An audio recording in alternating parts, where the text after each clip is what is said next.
KPU Oku telah menetapkan titik lokasi kampanye pemilihan umum di Kabupaten Ogan Komering Ulu. Hal itu setelah KPU mendapat izin dari pemerintah daerah.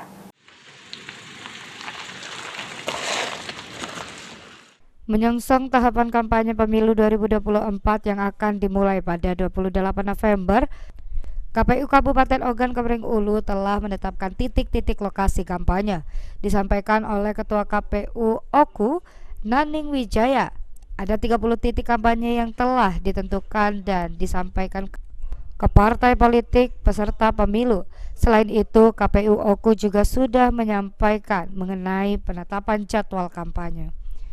Ditambahkan oleh Naning, KPU Oku bersama parpol dan tim kampanye akan segera menyusun jadwal serta menerima usulan dari parpol dan tim kampanye, yang mana masa kampanye dijadwalkan akan berlangsung mulai 28 November 2023 hingga 10 Februari 2024. Sudah disampaikan hari ini titik-titik yang sudah ditetapkan oleh pemerintah desa kelurahan, pemerintah kecamatan maupun pemerintah kabupaten kota yang pemerintah kabupaten Oku yang sudah menetapkan titik-titik yang boleh digunakan untuk kampanye, tentu dengan prinsip atas izin pemilik atau atas izin pengelola.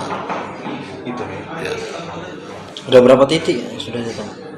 Hari ini di seluruh kota ada hampir 30 titik yang sudah disahkan. Ada titik-titik yang kecamatan dan desa kelurahan yang besar ya. Lalu lagi nanti titik-titik yang sudah kita atur dengan kapasitas luas wilayah kan, seperti Batu Raya Timur contoh, Batu Raya Timur 1, Batu Raya Timur 2 gitu kan. Seperti itu juga Batu Raya Barat kan. Dan ini titik-titik ini cakupannya seluruh wilayah yang sudah disepakati oleh KPU dengan penyelenggara itu pemilihannya dan pemerintah kabupaten kota. Artinya tinggal lagi draft yang kami buat ini disetujui oleh partai politik dan sudah disepakati, nanti kita SK-kan jadwal kampanye dan titik kampanye. Ketika memasuki masa kampanye nanti, partai politik, calon presiden dan calon wakil presiden serta DPD sudah dapat melakukan kampanye sesuai jadwal yang telah disepakati dan ditetapkan.